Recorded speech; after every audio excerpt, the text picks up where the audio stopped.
चलिए bills of exchange revise करेंगे हम लोग आज।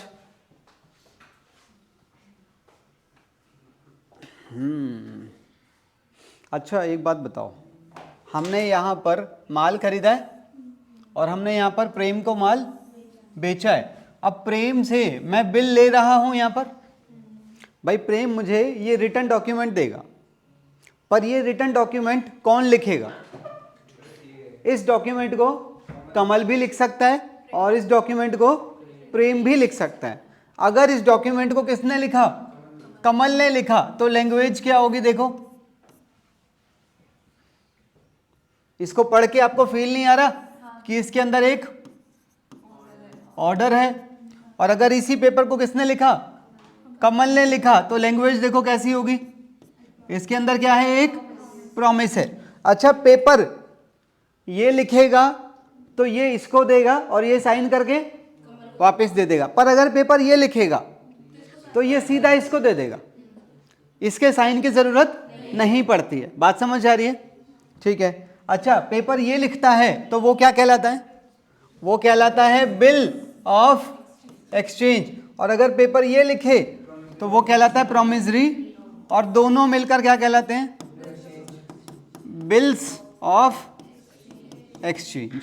बात समझ आ रही है? अच्छा, जर्नल एंट्री दोनों की बिल्कुल सेम तरीके से डलती है। जैसे इसने ये माल बेचने की डाली तो इसने माल, फिर पेपर ये लिख के इसको दे या ये पेपर डायरेक्टली इसको दे। एंट्री जब इसको बिल मिलेगा तो बिल्स रिसीवेबल टू प्रेम डलेगी और इसकी में एंट्री डलेगी कमल डेबिट टू बिल्स। मतलब पेपर कोई भी लिखे, इसके लिए वो पेपर बीआर है और इसके लिए वही पेपर बीपी है। अच्छा, बीपी, अब इसमें जैसे मैं अगर बात करूं तो इसके अंदर टाइम पीरियड कितना है? 2 महीने।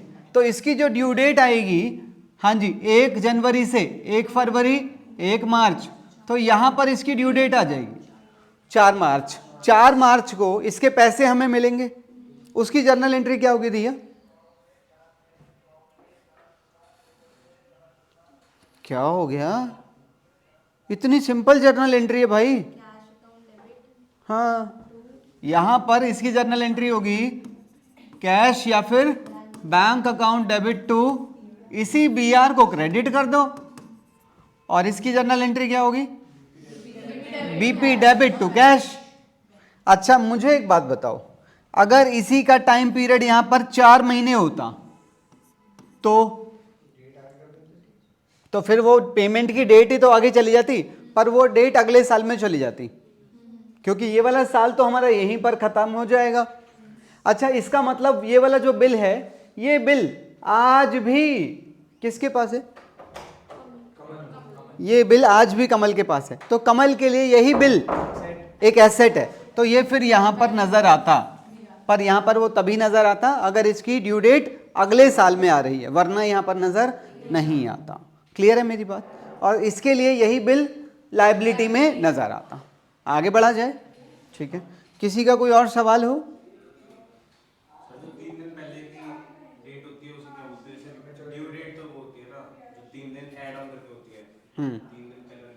एक होती है मैच्योरिटी डेट। अच्छा, इसी में अब मैं आपके साथ इसके यूजेस डिस्कस करने वाला हूं। जैसे फिलहाल इसे ये वाला बिल किस डेट पर मिल गया है?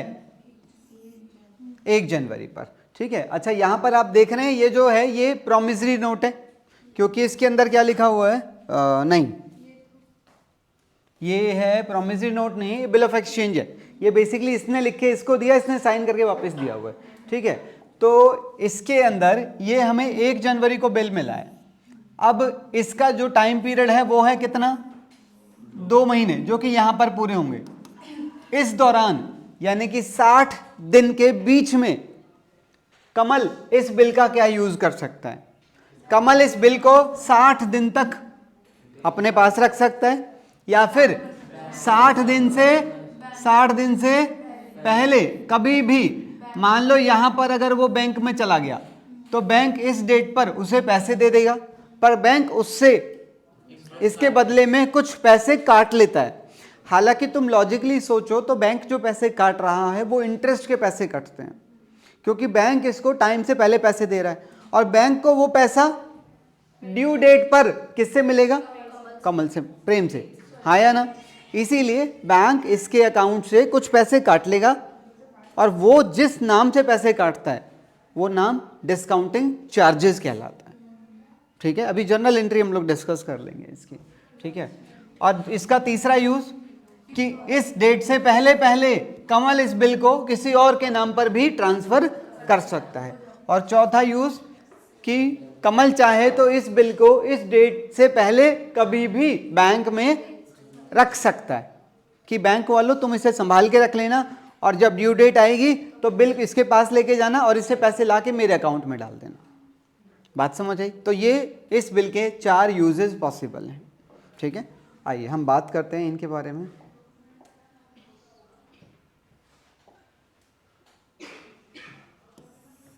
हाँ जी, कह रहा है 1 जनवरी 2017 को तरुण ने माल खरीदा है, तो तरुण यहाँ पर बायर है तो ये सेलर है। हाँ जी, 20,000 रुपये का माल है। Tarun debit to sales 20,000। ठीक है, अच्छा इसके पास यहाँ पर purchase account debit to Arun 20,000। क्या कह रहा है? कह रहा है इमीडिएटली, कह रहा है आज ही एक प्रॉमिसरी नोट लिखा गया और वो वाला बिल 1 महीने का था। 1 महीने का बिल आज ही एक्सचेंज कर दो तो bills receivable account debit to Tarun का जो नाम है वो हट जाएगा बुक्स में से। पैसे तरुण से ही लेने हैं पर उसके नाम की जगह पर बिल्स रिसीवेबल हमारी बुक्स में नजर आ रहा होगा। किसकी जर्नल एंट्री? अरुण को डेबिट कर दो, यही अकाउंट यहां पर क्रेडिट होके बंद हो गया। अब लायबिलिटी में बिल्स पेबल नजर आएगा। उसके बाद इसकी जो ड्यू डेट निकल रही है 1 महीने की, 1 जनवरी से 1 फरवरी और 3 दिन जोड़ दो 4 फरवरी। पर वो क्या कह रहा है? कह रहा है जो 4 फरवरी है वो हमारे लिए क्या है? इमरजेंसी हॉलीडे है। और इमरजेंसी हॉलीडे तो उसी दिन पता चलेगी 4 फरवरी को, तो 5 तारीख को चले जाएंगे फिर हम लोग। तो 5 तारीख को फिर हमें क्या करना पड़ेगा यहाँ पर? हाँ जी, 5 तारीख को इसकी पेमेंट कर दो तो इसको पैसे मिलेंगे कैश या फिर बैंक अकाउंट डेबिट टू। इसी बीआर को आप क्रेडिट करके पैसे ले लो, यही तो चाहते थे हम, पैसे मिल गए। इसकी जर्नल एंट्री हमें भूमि बताएगी। बिल्कुल ठीक है, इसी बीपी को डेबिट करो और पैसे दे दो। पहला यूज क्लियर है? ठीक है, आगे बढ़ा जाए। चलिए, डिस्काउंटिंग। हाँ, डेट ऑफ मैच्योरिटी 3 दिन बाद वाली होती है पहले वाली? आप बताएं, ये तो चीज़ मैं तो बता रखा है, आप बताएं। 3 दिन बाद वाली? जिस दिन टाइम पीरियड कंप्लीट होता है उसे क्या कहते हैं? और 3 दिन जोड़ने के बाद जो आती है वो क्या कहलाते हैं? 3 दिन पहले वाली मैच्योरिटी डेट। हाँ जी, 3 दिन पहले वाली जो होती है वो मैच्योरिटी डेट होती है। हाँ। और 3 दिन ऐड ऑन करके वो ड्यू डेट होती है। आप क्या कह रहे हैं? इसका उल्टा होना चाहिए। क्या मैच्योरिटी डेट वो तीनों तुम्हारे ना उल्टा कर दें? हाँ, तुम क्या कह रहे हो? क्या बोला उसने? मतलब जो जिस पे बिल फॉल करा होता है, जो टाइम पीरियड जोड़ दूं तो क्या आएगा? जोड़ने के बाद 3 दिन जोड़ने के बाद ड्यू डेट, 3 दिन जोड़ने से पहले जो आता है मैच्योरिटी डेट। वो कहलाती है मैच्योरिटी डेट, और 3 दिन जोड़ने के बाद जो आती है, ठीक है। अच्छा पीछे करना, स्लाइड पीछे करना, ये वाली। हाँ सर, ये इससे कोई फर्क नहीं पड़ता, ये थियोटिकली प्रैक्टिकली क्वेश्चन ही अलग चलता है, लिखा था डेट ऑफ मैच्योरिटी। कोई फर्क ही नहीं पड़ता। ड्यू डेट आपको 3 दिन जोड़ने ही पड़ेंगे। नहीं, ये कोई मुद्दा नहीं है, ये सिर्फ थियोटिकली पूछ लिया जाता है, अदरवाइज दोनों में कोई डिफरेंस ही नहीं है, समझे? हाँ है, वैसे वो 3 दिन का है पर वो सिर्फ थियोटिकली चलता है। पर जब भी बात मैच्योरिटी डेट की या ड्यू डेट की होगी तो बात फाइनल डेट की हो रही है। फाइनल डेट मतलब which comes after adding 3 days. अरे तो वो क्वेश्चन बना रखा है बुक के अंदर, हालांकि क्वेश्चन बनता ही नहीं है, मेरे शब्द नहीं है, मेरी नज़र में तो दोनों डेट सेम है, the date of payment, that's it. अब हम बात करेंगे इसके दूसरे यूज के बारे में। अच्छा, दूसरे यूज में क्या होगा, अब जैसे बिल हमें कब मिला है, बिल मिला है 1/1/18 नहीं आएगी यहाँ पर, और यहाँ पर ये वाली डेट भी गलत है, ठीक है। मान लो ये फिलहाल हमें यहाँ पर हम 1/1/18 ले रहे हैं इसे, ठीक है, और इसकी भी 1/1/18 है, तो इसके पास से तो बिल चला गया, अब बिल इसको मिल चुका है। अब इस बिल का जो टाइम पीरियड है वो 2 महीने है। अब 2 महीने जो कंप्लीट होंगे भाई वो यहाँ जाके कंप्लीट होंगे 2 महीने, हाँ या ना। अब मान लो कमल को पैसे की ज़रूरत है टाइम से पहले, तो कमल क्या कर रहा है, मान लो यहाँ से 15 दिन बाद, यानी कि यहाँ पर कमल को यहाँ पैसा चाहिए, तो कमल क्या करेगा, बैंक में चले जाएगा। तो बैंक में गया तो बैंक वाले उसे पैसे तो दे देंगे, बैंक अकाउंट डेबिट, पर इसके पास से जो बिल है ये चला जाएगा, तो इस बिल को ये क्रेडिट कर देगा। अब बैंक इससे जो डिस्काउंटिंग चार्जेस लेगा वो इसके लिए खर्चा है। डिस्काउंटिंग चार्जेस की अगर मैं बात करूं तो डिस्काउंटिंग चार्जेस लगेंगे यहां से लेके यहां तक के। क्यों लगेंगे, क्योंकि इतने दिन पहले कमल बैंक से पैसे मांग रहा है, तो बैंक उससे इतने दिन का इंटरेस्ट चार्ज करेगा, हाँ या ना। तो इसकी कैलकुलेशन कैसे होगी, अब इसकी जो डिस्काउंटिंग की रेट होती है ना, इंटरेस्ट की रेट, मान लो वो इंटरेस्ट की रेट 6% पर एनम है, ये क्वेश्चन में दी हुई होती है। क्या करूं, 30,000 का 6% डिवाइडेड बाय 12 इंटू 1.5 महीना 1.5, तो 225 रुपये बैंक उसके अकाउंट से काट लेगा और बाकी पैसा उसको मिल जाएगा। अच्छा, इसकी बुक्स में इस दिन कोई एंट्री नहीं डलेगी। अब सीधा हम बात करते हैं कहां पर, ड्यू डेट पर। ड्यू डेट पर ये पेमेंट की एंट्री डालेगा और बैंक रिसीविंग की एंट्री डालेगा, पर इसे यहां पर कोई एंट्री डालने की जरूरत, क्योंकि इसके पास वो बिल नहीं है। इसकी एंट्री क्या होगी रिया, हाँ, BP account debit to bank. भाई इसी बीपी को डेबिट करो, पैसे दे दो, बात खत्म हो जाएगी। क्लियर है, चलिए।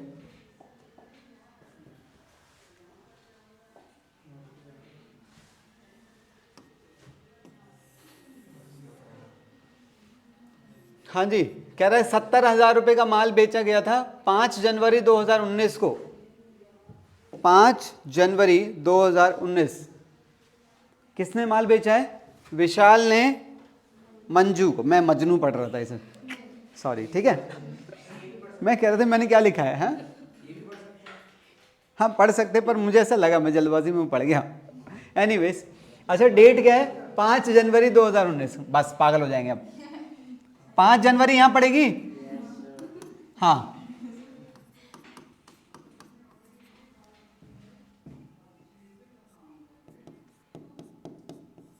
बोलो भाई।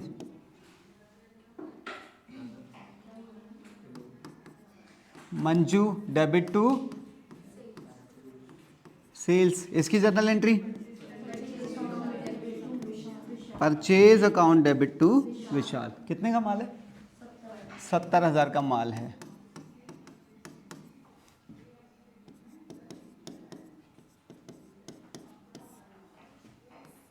हाँ जी, फिर 2 महीने का बिल एक्सचेंज हुआ है, कह रहा है मंजू ने उस पर साइन करके उसको वापस दे दिया, हाँ, bills receivable account debit to, बस बस हो गया ना एक बार, हाँ, विशाल।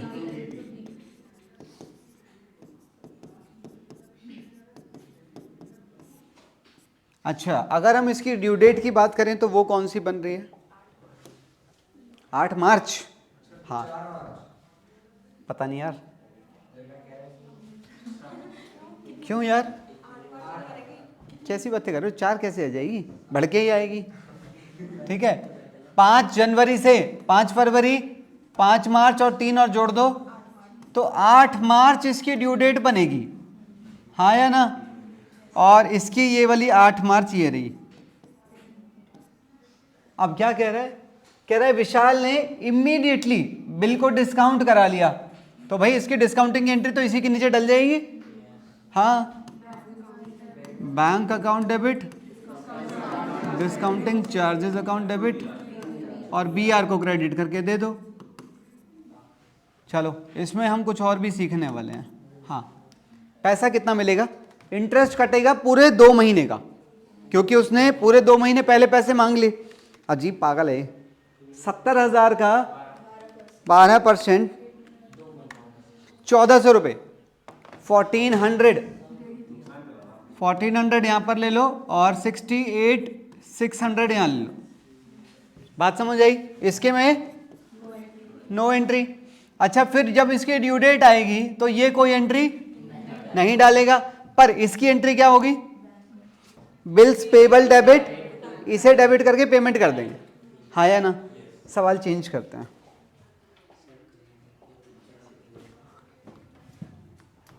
अगर इसके यहां पर ये 4 होता तो चीजें क्या क्या बदल जाती?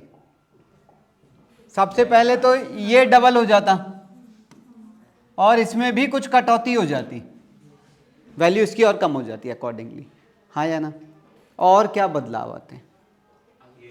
यहां पर कुछ नहीं होता, यहां पर कुछ नहीं होता, साल यहां खत्म हो जाता हमारा और इसका यहां पर खत्म हो जाता। हाँ, इसका जो बीपी है वो बैलेंस शीट में नजर आता, क्योंकि वो इसकी लायबिलिटी है, इसने वो पैसे देने हैं अभी भी बैंक को, है कि नहीं? इसके में आता हाँ, बैलेंस शीट के बाहर नजर आता, क्योंकि इसकी जिम्मेदारी खत्म नहीं हुई है। सोचो जरा, वैसे इसकी ड्यू डेट सोचो जरा, 5 जनवरी से 5 फरवरी, 5 मार्च, 5 अप्रैल, 5 मई, 8 मई, 8 मई अगले साल आएगी। अब अगले साल 8 मई को अगर इसने बैंक को पैसे नहीं दिए, बैंक वाले यहां पर आएंगे, है कि नहीं? अगर इसने बैंक को पैसे नहीं दिए तो बैंक आपसे पैसे मांगेगा ना, तो आपकी सेकंड लायबिलिटी जिंदा है अभी, क्योंकि पहली लायबिलिटी 8 मई को किसकी होगी? 8 मई को पहली लायबिलिटी किसकी होगी? मंजू की। ठीक है, पर अगर मंजू ने पैसे नहीं दिए तो फिर किसको पैसे देने पड़ेंगे?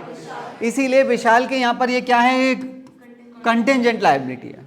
बात समझ आ रही है? ये 12th में चर्चा कई बार आने वाली है, क्योंकि तुम लोग भूल जाओगे। ठीक है? हाँ, ये रिया का हैप्पी बर्थडे है आज। चलो आओ। हाँ, क्या कह रहे हो? साइकिल? हाँ हाँ, साइकिल काफी बड़ी है ना। एनीवे, क्या ले आओ? अच्छा सुनो, अब हम लोग इसके बारे में बात करेंगे, एंडोर्समेंट।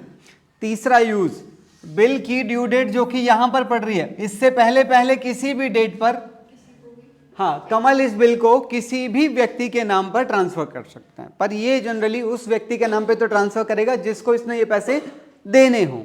हाँ या ना? चलो एक क्वेश्चन ट्राई करेंगे।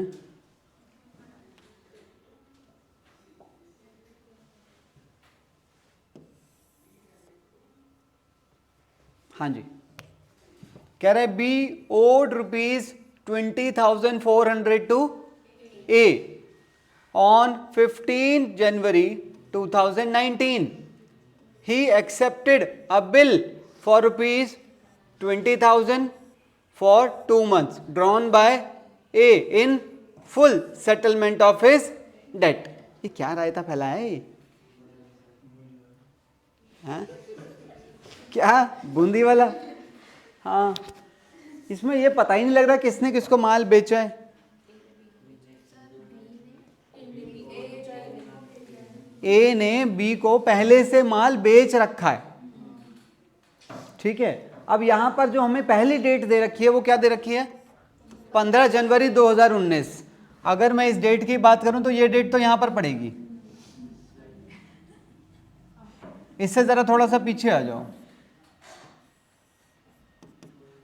हाँ जी, ए ने ऑलरेडी उसे माल बेचा हुआ है, तो इसने पहले से एंट्री डाल रखी है क्या?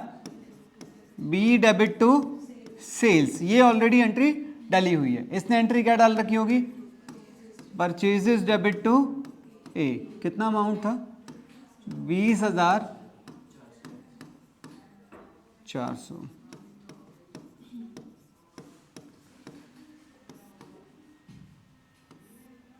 ठीक है। अब वो आज क्या कह रहा है?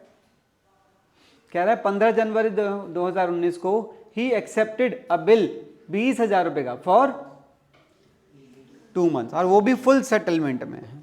क्या करें?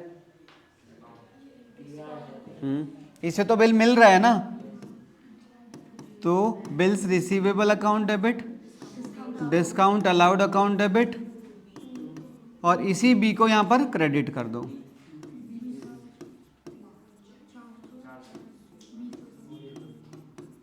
ठीक है। इसकी entry A debit to bills payable और टू डिस्काउंट रिसीव्ड 20,400, 20,000 इधर, 400 इधर। अब बिल यहां पर आ चुका है, ये रहा। कह रहा 18 जनवरी को, यानी कि इससे ठीक 3 दिन बाद, कह रहा 3 दिन बाद ए ने ये वाला बिल अपने क्रेडिटर सी को दे दिया। अच्छा, इसका मतलब कुछ दिन पहले ए ने सी से माल खरीदा होगा, तो इसने पेंट्री डाल रखी होगी पहले से, purchase debit to C, value B C मान लो, और इसने यहां पर एंट्री डाली होगी सेल की, ए डेबिट टू, तो इसकी नजरों में ए ऑलरेडी डेबिट हो रखा है। ठीक है ना। 18 तारीख आ गई, यानी कि यहां पर क्या होगा? 18 तारीख की एंट्री, सी डेबिट टू, इसी बी आर को उसके नाम पे भेज दो। कोई डिस्काउंट वगैरह तो नहीं है। अगर यहां पर ये क्रेडिटर 21 का होता और वो कहता फुल सेटलमेंट, तो आप 1,000 का डिस्काउंट यहां पर रिकॉर्ड कर लेते हैं। ठीक है। अच्छा, इसकी entry bills receivable account debit to A 20। अब आप देख रहे हैं रास्ते में से ये हट चुका है, अब जो लेन देन बचा है वो इनके बीच का बच गया, तो ड्यू डेट पर इसको पेमेंट मिल जाएगी। मान लो ड्यू डेट यहां आ गई, entry bank account debit to B R, इसकी एंट्री ड्यू डेट पर बीपी डेबिट टू बैंक हो जाएगी। ठीक है। वो डिसऑनर का केस है, आगे आएगा। हाँ, नोटरी वाला, नोटरी वाला। एक ही उसमें कॉन्ट्री लायबिलिटी दिखाई दे रही है, ऐसा कुछ नहीं होगा ए में। क्या एक है केस में? हाँ, बैलेंस शीट बताओ भाई, एक सवाल आया है यहाँ पर, वो ये कह रही है, मैं बता देता हूँ भाई, इसने इसको माल बेचा था, इसने इसको बिल दिया था, इसने वो वाला बिल इसको दे दिया, ड्यू डेट पर ये इससे पैसे मांगेगा। मैं कह रहा हूं बाई चांस अगर ड्यू डेट ही इस डेट के बाद पड़ने वाली है, तो क्या इसकी कोई जिम्मेदारी है? बिल्कुल है, इसकी भी कॉन्टिजेंट लायबिलिटी बनी हुई है, क्योंकि जब ये इससे पैसे मांगेगा और इसने पैसे नहीं दिए, तो ये तो फिर इससे पैसे मांगेगा ना, तो लायबिलिटी इसकी बनी हुई है। ठीक है। अगला यूज है क्या? Sending the bill in bank for collection. Second और फोर्थ में अंतर है, आपको पता ही होगा। सेकंड में क्या होता है? सेकंड में हम बिल बैंक को दे देते हैं और उससे पैसे ले लेते हैं, टू वे ट्रांजैक्शन है वो एक। लास्ट वाले में क्या है? हम खाली बिल बैंक में रख देते हैं सेफ्टी के लिए या टाइमली प्रेजेंटेशन के लिए। हाँ, यहाँ एक ही बात है बेटा, सेफ्टी में यही आ गया, और क्या उसमें आग लगाओगे? क्या हमसे खो ना जाए, सेफ्टी की बात यही कर रहा था मैं। तो इसमें क्या होगा?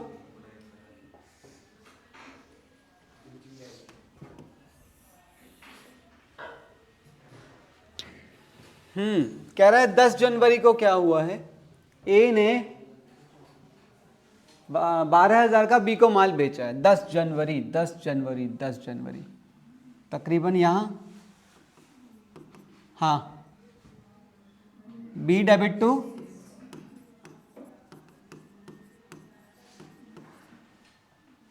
12,000, इसके पास परचेज अकाउंट डेबिट टू ए 12,000। ठीक है, इसके बाद देखिए क्या कह रहा है, कह रहा है सेम डेट पर एक बिल एक्सचेंज हो गया 2 महीने का। हाँ, बिल्स रिसीवेबल अकाउंट डेबिट और बी को क्रेडिट कर दो।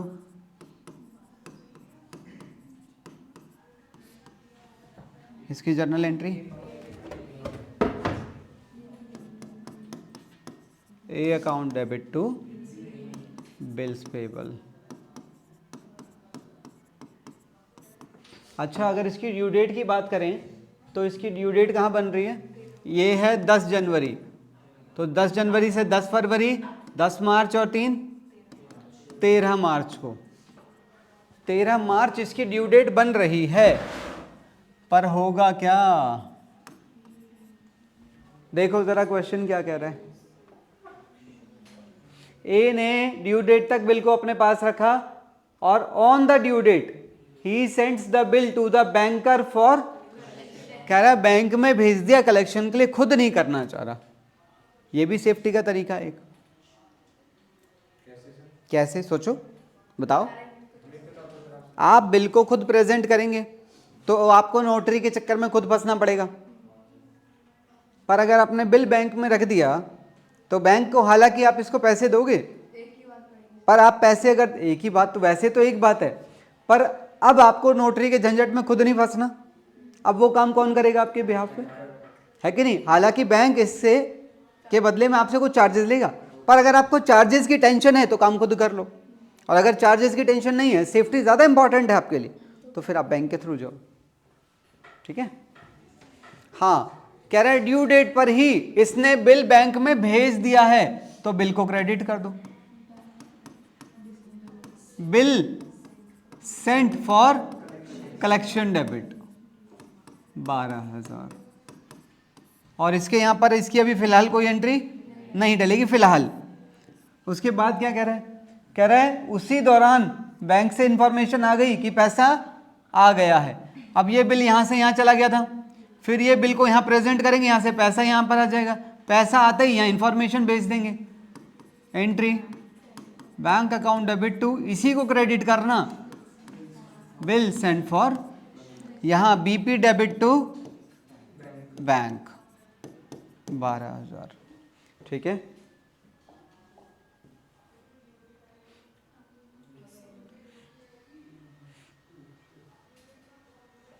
नोटरी वाला point,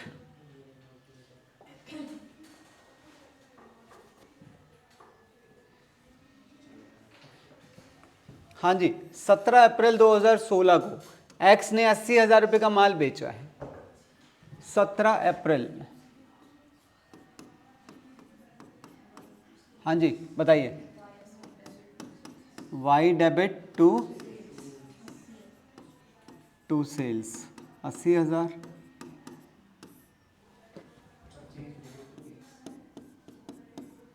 purchases account debit to X. उसके बाद क्या कह रहा है, कह रहा है 2 महीने का बिल एक्सचेंज हो गया। हाँ, bills receivable account debit, Y को क्रेडिट कर दो।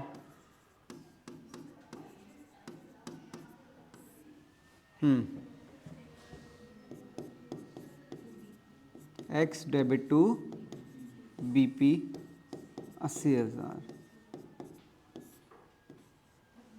ठीक है। कह रहा है वाई ने एक्सेप्ट करके रिटर्न कर दिया, हो गया। On the due date bill became dishonoured, और एक्स को अपने पॉकेट से 400 रुपये इस महाशय को देने पड़ गए, एक्स ने पे किए हैं ड्यू डेट पर। तो हम सीधा पहले ड्यू डेट पे आ जाते हैं। इसकी ड्यू डेट निकालना, 17 अप्रैल थी, यहाँ से 17 अप्रैल से लेके 17 मई, 17 जून, मान लो यहाँ पर आ गई 20 जून।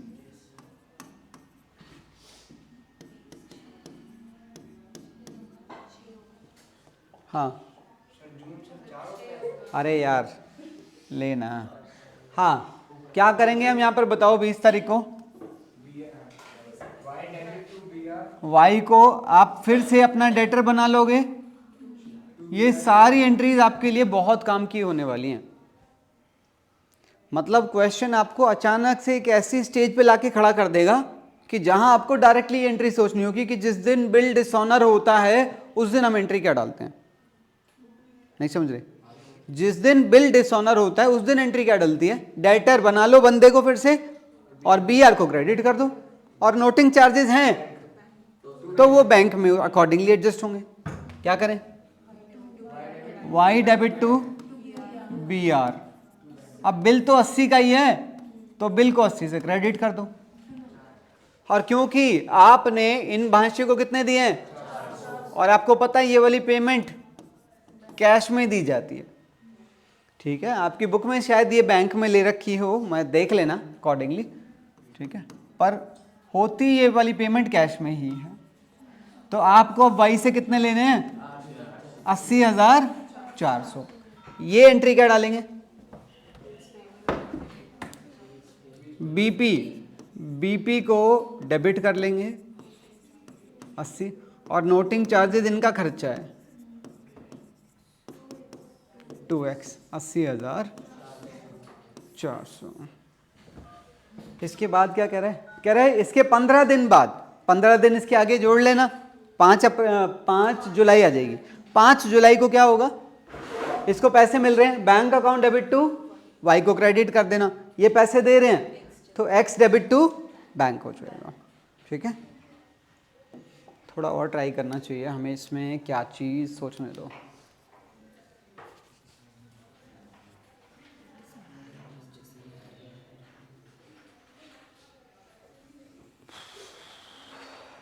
Discounting and dishonour. पिछले केस में क्या था? बिल को ये खुद रख रहा था और फिर ड्यू डेट पर इसने इसको पैसे बोला पैसे दे दो, नहीं दिए तो फिर नोटिंग चार्जेस देने पड़े। इस केस में क्या हो रहा है? ये ड्यू डेट से पहले बिल को बैंक में दे देगा और फिर बैंक ड्यू डेट पर उस बिल को नोटरी से नोटराइज कराएगा। फिर वो डिसऑनर हो जाए तो क्या करेंगे हम? नहीं रे, बात कर लेते हैं, क्वेश्चन इंपॉर्टेंट है ये वाला। कह रहा है ए ने 30,000 रुपए का माल बेचा है 1 जनवरी 2017 को। B account debit to sales.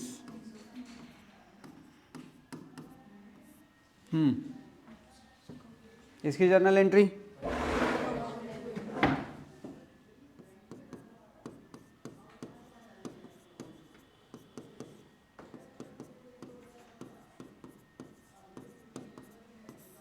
इसके बाद 3 महीने का बिल लिखा है, 3 महीने का बिल लिखा गया है और वो एक्सेप्ट करके वापस दे दिया गया है। तो बी को क्रेडिट कर दो।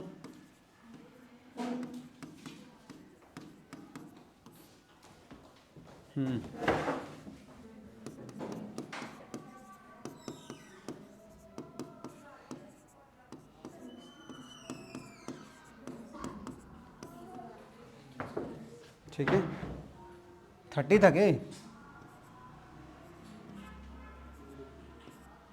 उसके बाद क्या करेंगे?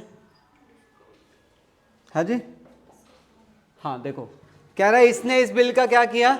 4 फरवरी को, 4 फरवरी, अभी बात हो रही थी यहां पर 1 जनवरी 17 की। 4 फरवरी, 4 फरवरी का मतलब आप समझ रहे हैं, इसने 3 दिन खुद यूज कर लिए हैं। नहीं समझे?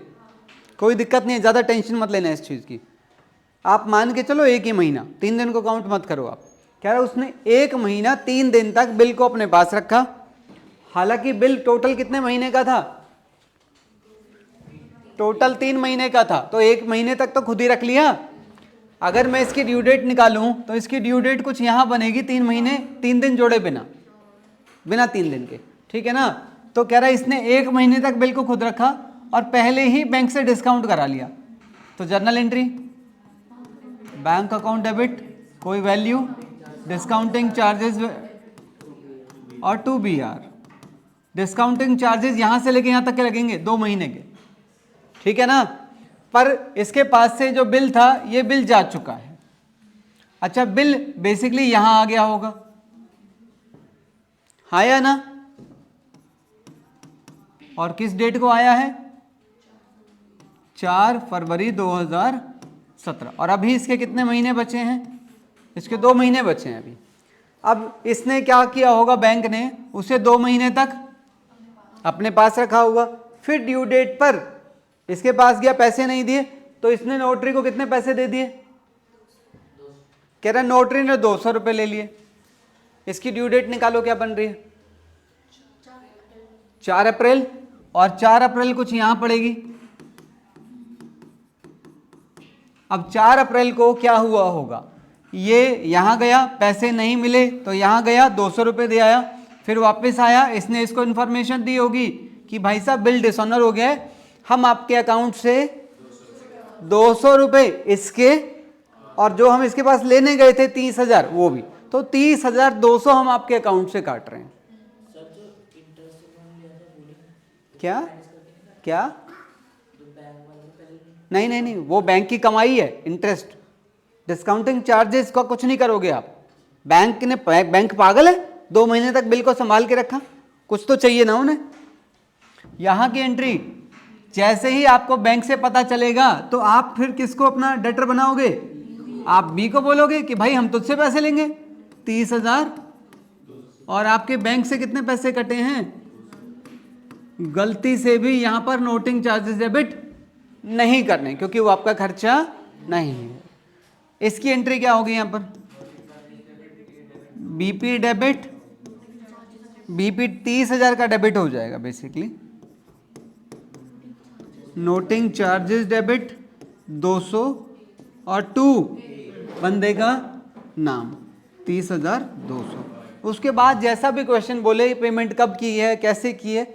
हालांकि इसके अंदर इंटरेस्ट का फैक्टर और आ जाता है कि कितने दिन और मांगे उसने मोहलत, तो उसका इंटरेस्ट लगाना होता है, पर वो हम अभी डिस्कस नहीं कर रहे हैं उसके बारे में, ठीक है। पब्लिक नोटरी क्या है, मैंने तो इसका पूरा इंट्रोडक्शन दे रखा है वैसे। हाँ, ये बेटा क्या होते हैं देखो, हल्का सा ये है बेसिकली, तकरीबन होते भी ऐसे सही है, ये जैसा दिख रहा है। ये अगर आपको सच में देखने हैं तो आपको कोर्ट जाना पड़ेगा या तहसील जाना पड़ेगा बल्लभगढ़, ठीक है। वहाँ जाओ, आप ऐसे ढेरों मिलेंगे बैठे हुए, सरकारी आदमी हैं, पर बहुत बड़े सरकारी आदमी नहीं होते हैं, छोटे से हैं। तो क्यों लगाने पड़ते हैं, ओके।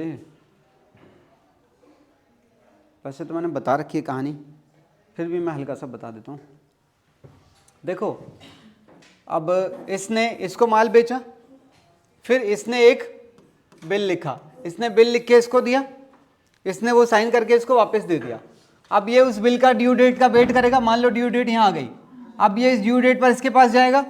अगर इसने पैसे दे दिए तो बहुत बढ़िया बात है, नहीं दिए तो क्या करेंगे, अगर नहीं दिया तो फिर इसको एक एविडेंस की जरूरत पड़ती है कि भैया मैंने ड्यू डेट पर बिल इसको प्रेजेंट किया था, उसने पैसे नहीं दिए, वरना वो तो कोर्ट में जाके मुकर जाएगा कि वो पैसे लेने आया ही नहीं। इसीलिए ये क्या करता है, ये पहले इसके पास जाता है, कह रहा है भाई साहब वो पैसे नहीं दे रहा है, आप प्लीज वहां जाकर उससे पैसे मांगो मेरे बिहाफ पे, और आपको जो पैसे चाहिए मैं दे देता हूं आपको।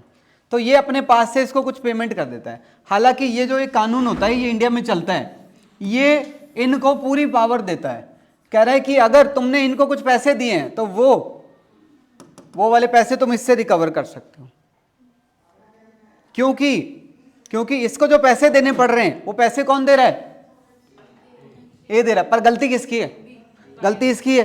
कह रहा जब गलती इसकी है तो नुकसान भी यही उठाएगा। कह रहा तुम खाली पैसे दे देना, बाद में तुम ये पैसे इससे रिकवर कर सकते हो। तो ये जो है ना, ये जब इसके पास जाता है तो ये अपने पास एक पेपर पे एक नोटिस बना के लेके जाता है, समझ रहे हो, इसे बोलते हैं नोटिफाई करना। इस नोटिस बनाने का ये चार्ज लेता है, इसे बोलते हैं नोटिंग चार्ज। हालांकि कहानी में कुछ और भी चीजें हैं। ठीक है,